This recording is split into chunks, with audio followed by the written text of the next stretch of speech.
Good morning everyone, it's just about 10 o'clock and it's Easter Saturday. We are going to show you how to make some really nice gluten-free hot cross buns. I make these every year and we're all gluten-free at home, we're celiac. So I thought it'd be really good to share the recipe that I use. I think Simeon, who's just wandering in, is coming to join us, aren't you, Sim? Yep. Mainly because he wants to eat a hot cross bun. And you can't really wait, can you? He has washed his hands. I always tell him to wash his hands before we do anything in the kitchen. And you like these ones, don't you? You like this recipe?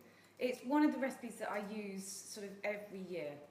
And I appreciate that traditionally you would have hot cross buns on Friday.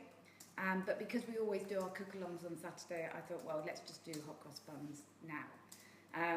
I've got some in the oven, because I want to show you the final glazing as well. So if you hear the oven bleep, that's what it is. Now, if you are going to cook along with us, hopefully you've got the ingredients list and you would have downloaded it and got it assembled. Obviously, a lot of people I know like to watch and then they might do it later. That's absolutely fine. Just a little word of warning, when you're making hot cross buns, remember that actually, really, to get them nice and soft and fluffy, you want to allow 2 hours of proving, and I'll talk you through the stages of the proving. So obviously I've made some batches ahead of time just to show you the different stages and also how to do the crosses and so on. So what I often do is I actually start the dough the night before, prove it once, and then put it in the fridge overnight, bring it out, prove it again, and then I'm ready to cook them. And that just takes the stress out of it. To be honest, the recipe's so easy. All you're really doing is having to wait a lot of time. So I think we'll get started. If you are going to cook along with us, you'll notice I'm using a food processor. You don't actually have to. I'm just a bit lazy. And of course, this recipe, because a lot of people have asked, will go straight in a bread maker as well. So if you've got a bread maker, you can use it in a bread maker. Welcome everyone. If you've just joined in, we haven't yet started. I'm just really talking through what we're going to do. So welcome. Really nice to have you along. If you are cooking along with us, it'd be really nice to see your picks when they're ready as well. So Simeon's joining me. For those of you who have watched a lot of the cook-alongs, Simeon often joins me, don't you? We've had a bit of a break, but he's really wanting to eat them, so that's why he's helping, really. That's his motivation. Now, if you're doing it with us, have all your ingredients ready. The first thing, I'm actually using almond milk. We're also dairy-free here. This recipe can easily be made dairy-free. And if you are doing it with us, what you want to do is put it in a pan. Just bring it up to just a warm, hand-hot held temperature. So when you dip your finger in, it should be lukewarm. That's all you want. You don't want it hot. And if you are using butter or a dairy-free spread, put it into the pan and melt it at the same time. So that's the first thing you do. Obviously, if it's too hot, just leave it a little while. What I like to do is add the yeast straight away to the milk and the sugar. Now, most hot cross buns have loads of sugar in, about 70 to 100 grams. You'll notice that my recipe is a lot lower, just because I don't really want lots of sugar. But you do need something to feed your yeast. So you can't make it sugar-free. You can't use xylitol. That won't work. So I'm using just a little bit of castor sugar here. Now, obviously, if you want it slightly sweeter, but you don't want a sugar surge, add a little bit of castor sugar and then add some xylitol or erythritol just to sweeten it. So, Sim, if you could just give that a good stir for me, just to make sure the yeast and the sugar is nice and incorporated into the milk. If you've got time, you could leave that for 5–10 minutes just to allow it to start frothing. But you don't have to. I'm using fast action yeast. and you would need 2 sachets. If you're getting it in a packet, it's basically 14 grams, so 2 sachets. How's that looking? Good? Yeah. Okay. Right, the next thing, Sim, the flour. I'll take that. Put that very carefully into the food processor so it doesn't all go all over the place. So I'll just give you, lovely, thank you. If you've got a dough blade, use that. You can use things like the KitchenAids, you know, standing mixers as well, or you can just stick it in a bowl. It doesn't really matter. This is more just for speed. That's great, Sim, thank you. Now, I mentioned on the ingredients list what flour. Well, you can use, obviously, Dove's Farm, the bread flour, so the gluten-free bread flour, you could use that. On one of my blogs, I've given you a whole list of really nice combinations to make your own bread flour mixture. I'm just using the standard Dove's Farm today, but on the ingredients list you would have seen a few combinations that I like to use, and go onto the blog. There's lots of ideas of how you can assemble it yourself. You always need some sort of starch like potato starch or tapioca. Often people use a lighter flour like brown rice flour, and then often something a little bit more nutritious. It could be sorghum, it could be quinoa or whatever. So that's in. Then if you could just put a tiny bit of salt straight into the flour. Now this is quite important because what I don't want is the salt directly on the yeast. It doesn't do the yeast much good. So I like to put the salt first with the flour, and then we'll add that slightly later. Now the other ingredients, xanthan gum. So that goes in, that just helps bring it together. Now obviously if you're making your own mix, you might have already added xanthan gum, in which case don't really add so much more. It does help you shape it, otherwise the dough is really sloppy. Welcome everyone, I know there's a few more people joining us. Feel free as well to post any questions as we go along, because we've got guys here that are going to answer them for you. Then we've got the flavourings. You can't really do hot cross buns without really lovely cinnamon, nutmeg, and sometimes I use some mixed spices as well. Add that one as well. So you see it's a really easy recipe. Obviously if you're doing it in a bowl, you'd just be stirring all of this. Great. Now we need to add our liquid now. So we've got 2 things here. We've got, first of all, the yeast mixture going in, Sim. And now obviously if you had used butter or dairy-free spread, that would be going in at the same time. I actually sometimes like to use just a light olive oil, just a light one that doesn't have a lot of flavour, and obviously, you know, if we're dairy-free, it's dairy-free. I do like using olive oil. You know, it's been widely studied for the monounsaturates, very anti-inflammatory. And then one of our chicken eggs is going in, so just 1 egg. And then we're going to mix it. Now I'm just going to really ask him to sort of pulse it together. Just start pulsing to start with, and then we can just bring it together. Now you'll notice I haven't yet added the dried fruit, that's, you know, because I just want to bring this all together first. That's lovely, Sim. So obviously if you're doing this in a bowl, just give it a really good stir. Let's just give it a little bit longer. So you can see it's now starting to form a dough. Yeah. So oh, they've got a question. Karen wanted to know. Hi, Karen. It's nice to have Simeon, by the way, isn't it? Can you use a chia egg? You could actually, you know, and I tried it in the past with psyllium. So for those of you who are not aware, and if you want to make it egg-free, there are lots of different options you can use. The first one, which Karen's mentioned, is chia seeds. Use whole chia seeds, a tablespoon to 3 tablespoons of water. Soak it for about 10-15 minutes before adding it to the mixture. Yes, you can, but always make sure that you do add your xanthan gum if you're doing a chia egg, because part of the egg is obviously richness, but also it helps it to come together. So, and you can use flaxseed, psyllium husks. We like using psyllium. It's really rich in fibre. I mean, all of them are. And you can use that quite easily, and it gives a lot more fibre, of course. So then we're going to add in our dried fruit. Now, some people like to soak it overnight and then rinse it off. Just make sure it's not too wet, because this is going to be a slightly soft dough compared to normal dough. Often gluten-free, often will be. So you do want to make sure that it's reasonably dry. I think we've got another question as well. Nikki just wanted to know, she Hi, Nikki. missed the start. Which flour did you use? Yeah, that's a very good question. I actually used the Dove's Farm. I've got it here, let me show you. I used this one today, which is the white bread flour, just because that was the only one I could get hold of. I often use the brown one, but it's not so readily available, and it will say bread flour. But I mentioned earlier that actually on my blog, there's a whole blog about gluten-free flours and how to make your own combinations.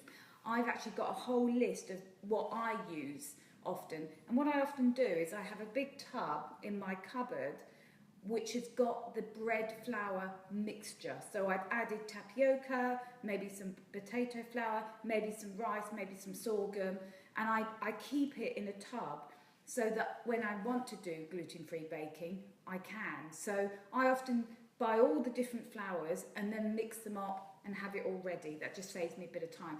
So if you've got the ingredients list, you'll see there's a couple of suggestions there and on my blog, so just have a look at that. There's some great combinations, but do remember you will need xanthan gum because you will need to bring it together. So what we could do, Sim, if you were just doing this in a bowl, then just give it a good mix. I just want you to pulse that a couple of times if you can.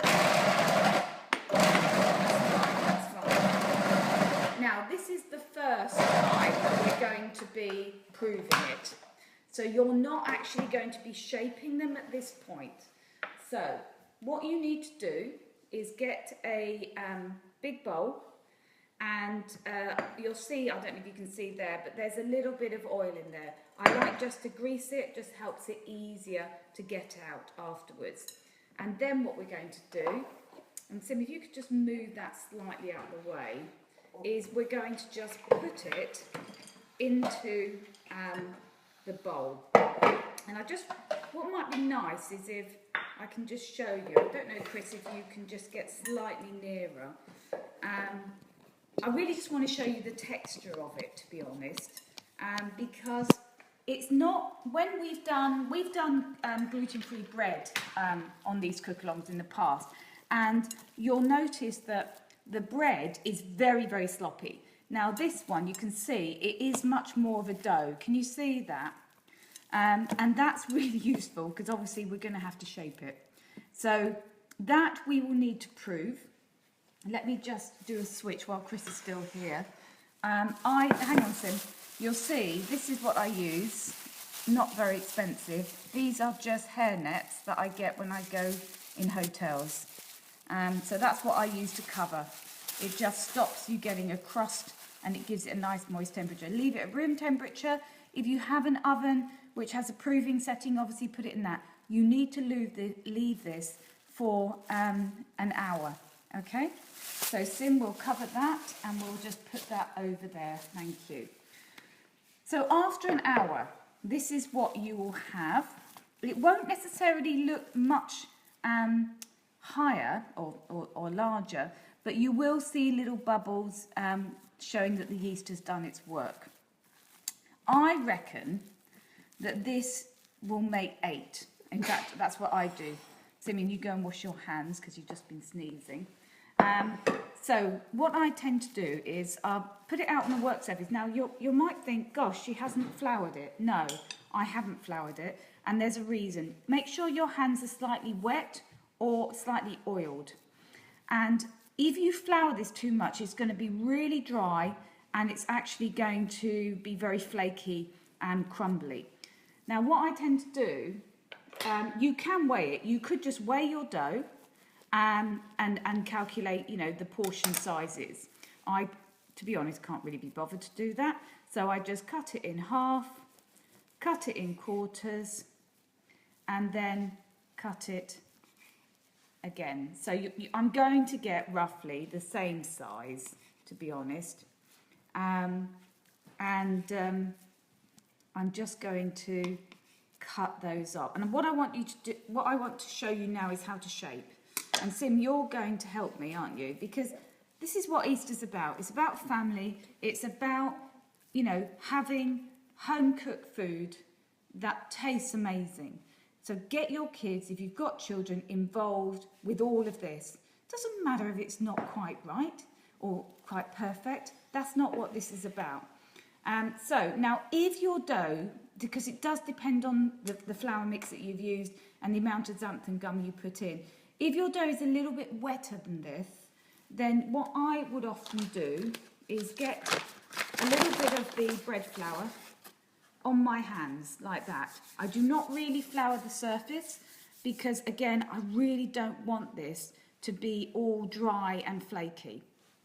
So, Sim, you might just want to just stick your hands in because there's only a little bit left. At the same time, get yourself your baking tray. You can see there I've lightly greased that. So just get that ready. Okay, now how to shape. It's very, very simple. Take your, and absolutely I want you to do it, you've taken a big one, haven't you? Yeah. So the first thing is you want to shape it into a slight ball. So in your hands, just cup your hand and almost roll it. Now what you don't want to do, and I'll say this to Sim because he can be quite heavy-handed, is really press on it because we've got it nice and light and fluffy. So we don't want to be pressing it too much.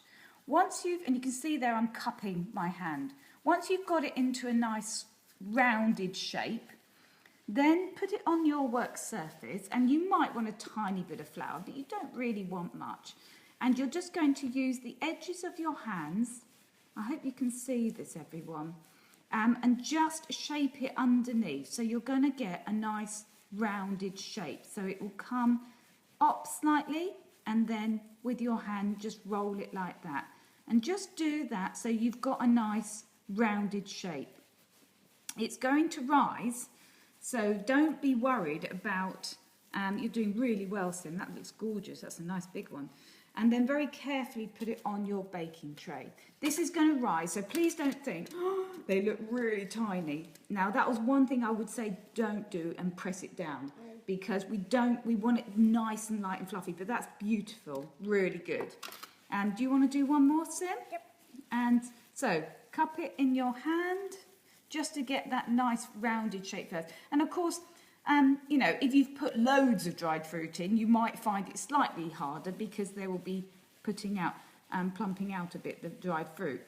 One thing I would say is, one thing I often do is add, as part of the dried fruit, I often like adding goji berries. I think they have a lovely flavour.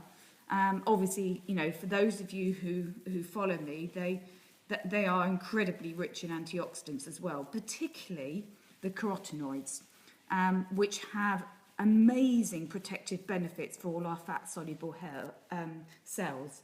Fabulous, Sim, fabulous. Sometimes you are picking the big ones, aren't you? Yeah. That's me not cutting it properly. Sometimes I actually like to put them together so that I almost get a nice whole tray of them all sticking together. So it doesn't matter if you know, you have them sticking together or not, to be quite honest. But yeah, so you could experiment with lots of different types of dried fruit. You could use some of the exotic ones as well. Have we got a question, Chris? Nikki, could you put a link to the recipe, please? Yes, so you should have, I don't know, Nikki, have you signed up for our blog? Because if you signed up for the blog about the cook-alongs, you would have actually been sent on Wednesday all the ingredients. So I'm hoping that you have signed up. If not, it will be on our website. We are, I know sometimes I say that and it's a bit late, but today we are putting it on the website, and there will be a link obviously to the YouTube channel where we actually post this afterwards. But yes, absolutely. So you can see, all right, they're not quite the same size, but Simeon's done a brilliant job. Now, this is where you then need to get some cling, and this is your next hour. So remember I said at the beginning, it's an hour twice. So you've got 2 hours, unfortunately, but it is worth the wait. And you can see there's not actually a lot to do. Now let me just compare. I want to show you, because yes, I'm doing a blue Peter. Here's one I prepared earlier. Can you see that these ones are a lot fatter? and slightly higher. I don't know if you can see the comparison. So that's been an hour. I just put these to proof this morning. So these are now ready for the next stage. So those, Simeon, if you could just move those slightly over. And so you can see I always cover with cling. Not only does it keep it nice and warm, but it stops that horrible crust on the top. I think we've got another question. Question, did you put something for baking, like sodium bicarbonate or something else? No. On the recipe, it says a little bit of baking powder. Now that's optional. Some people react to baking powder.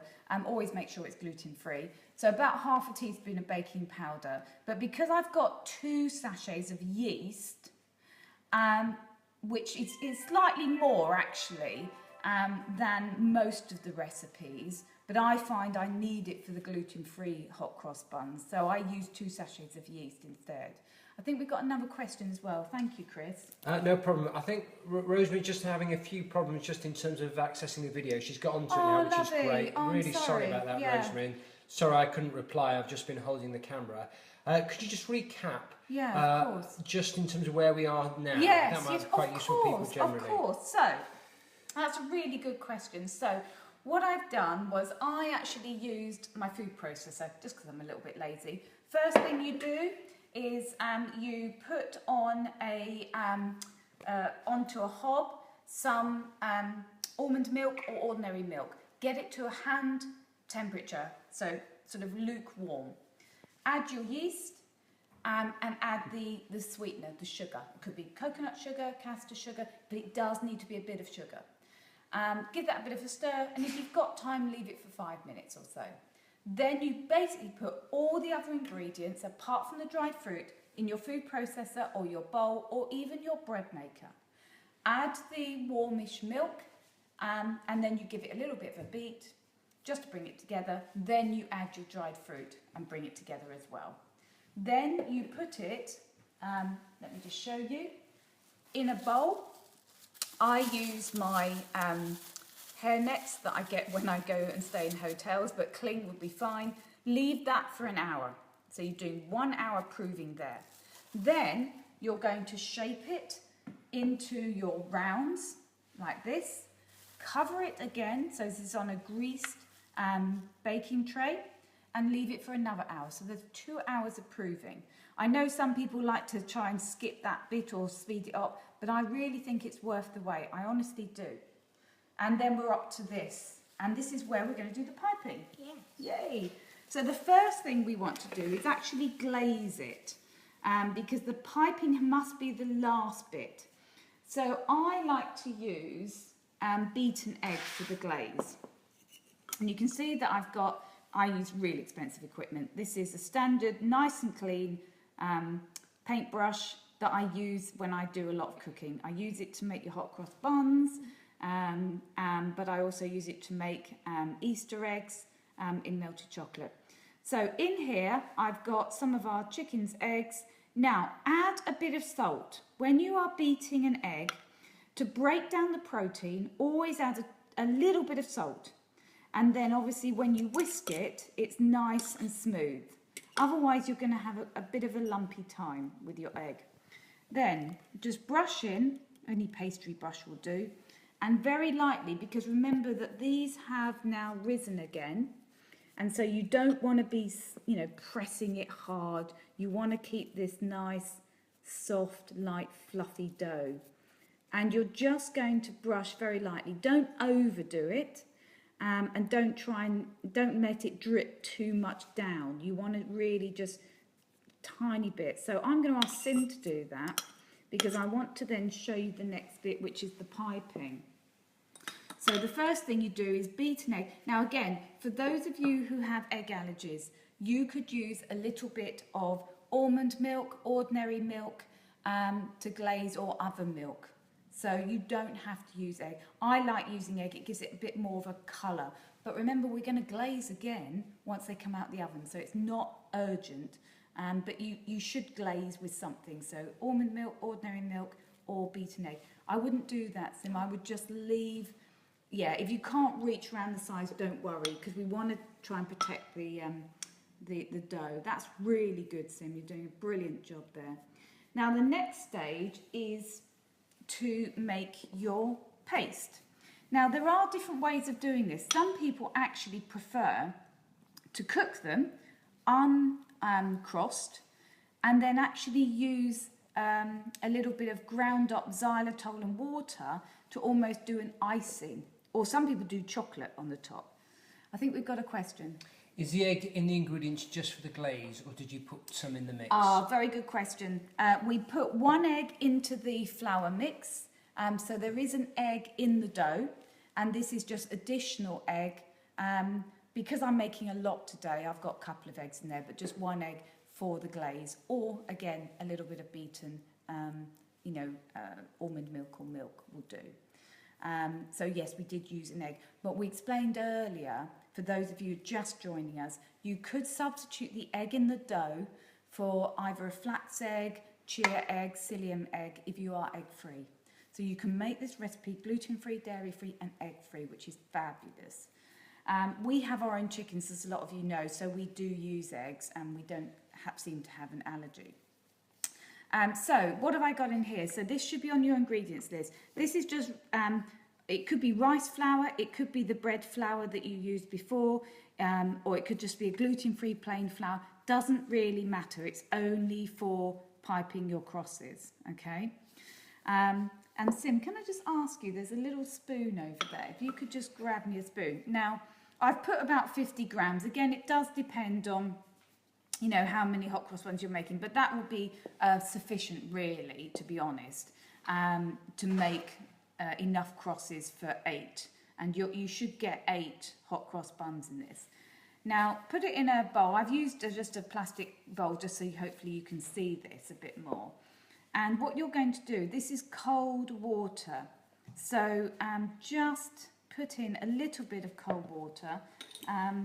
Simeon, I don't know what he's doing, but anyway, I'm just going to use this. Don't worry, Sim. He's trying to find me a spoon. I've just got a fork here, darling. That'll be fun. Oh, you've got me a spoon now. Yay! Simeon's got me a spoon. Just add little by little, just water. This is cold water. It's not hot water, it's just cold. And you'll see that I'm just adding a very small amount each time. And the reason for that is you don't want to make your paste too sloppy, and then you just have to end up adding more flour and so on. So just do it very gradually. And all you're wanting to do is get a texture that is pourable but still thick. You don't want it to be too runny. And there are ways as well of, you know, piping it, and I'll show you that. So just take your time on this. It's a bit like when you are using corn flour to thicken a recipe. You would, what we call slack it. You would put your corn flour in a bowl like this, add your water, and you would get it into a sort of thick paste before you would use it to thicken. So that is now there's different ways of doing it. That is, for me, I'm going to pipe, so that's too thick. Some people actually like to make it very thick and then roll it out and place it on. I'm going to be really honest, I can't really be bothered to do that. So I actually prefer to pipe, and I think you get just as good a texture. So I want to just get to a point where I can show you what sort of texture I want. And I've got it. So that's what I want. So let me show you. So it's quite, it's fairly runny. That may be just a tad too runny, if I'm going to be really honest.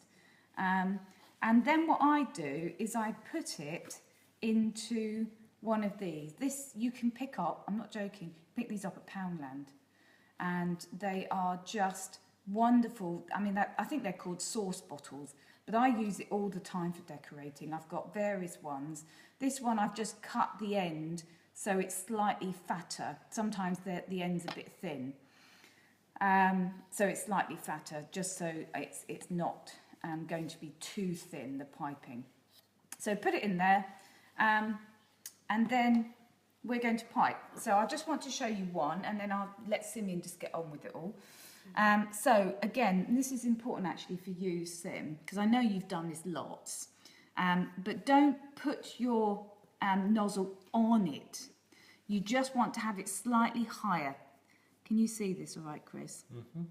So we're just going to slowly pipe. And again, it doesn't matter if they touch. And then start at the end, let it run down. Because I like them reasonably fat, the crosses. So again, just let it run. So you're going to, let me just show you again. So you can see that I'm not actually touching the bread roll. I'm just letting it flop. Now obviously if yours was slightly thicker, it wouldn't run so much. I quite like the running. And you don't necessarily have to go right down, just let it run itself. So you're getting a nice cross like that. So do you want to have a go, Sim? Mm-hmm. And I will just clean my hands and then I'm going to show you. So take your time, take your time. You're doing really well, Simeon, really well. And once you've done that, that is when it will go in the oven. So the temperature, if you've got a regular oven, get it up to 220. It's quite high. Often for bread and for buns, you would have it at that temperature. Again, obviously, if you're fan assisted, take it down a bit. 200 will probably be about right. It's going to need about 15 to 20 minutes. Don't overcook them. You don't want them rock hard. And they should, when you get them out the oven, be nice and solid there. I'm going to show you because we've got just one more thing that we have to do. So thanks very much for that. Do you want to put those just over one side? And what I just want to show you now is how to do the glazing. So I will move those over there.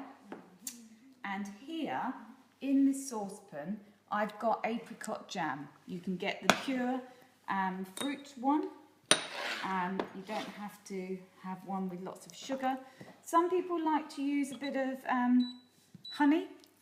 And we're very lucky here. Our neighbours have beehives and we often get their honey.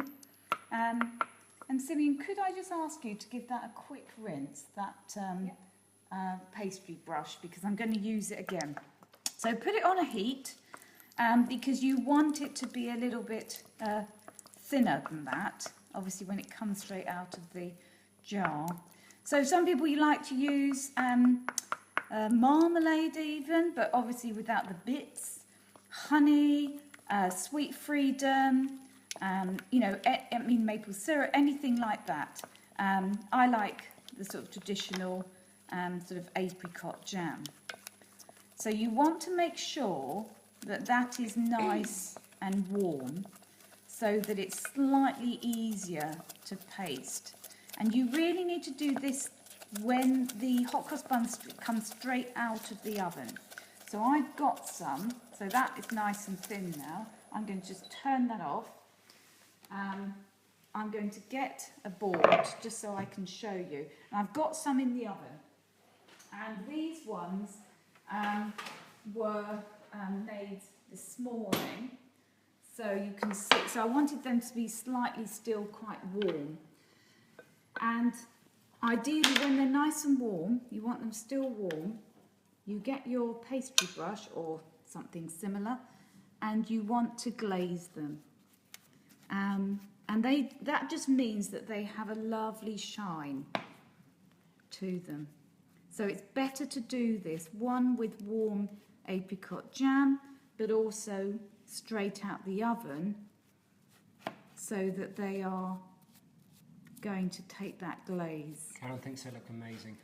Oh, Karen, please make them and post me pictures of yours, because I know you're so good in the kitchen. And again, it doesn't matter if they're not perfect round shapes. Get your kids to do these, because it's such a lovely family Easter treat. They really are. And again, these ones will be lower in sugar than a lot of the shop-bought ones, as you probably will know. If you do like them slightly sweeter, then choose just to use either a little bit of extra granulated stevia, erythritol or xylitol. don't overly sweeten them with lots of sugar or honey. So I'm really hoping that you will make this recipe, everyone, and enjoy it. So now, of course, Simeon is desperate to try one. So do you want one straight out the oven, or would you want, no, you always say. So he's already selected one that he wants. I will cut it up so I can show people as well what it looks like. So lovely and soft inside, without any hardness, lots of lovely dried fruit. You will probably want a little bit of dairy-free spread or nut butter or coconut oil on it, I should think. But I just want to wish everyone a really happy Easter, and I really hope you make this recipe. Post us any additional questions. We will be putting the whole recipe on our website today, and the YouTube of our demo will be up as well. So thank you everyone for your questions. Thank you for following us. Have a great Easter. Thanks everyone.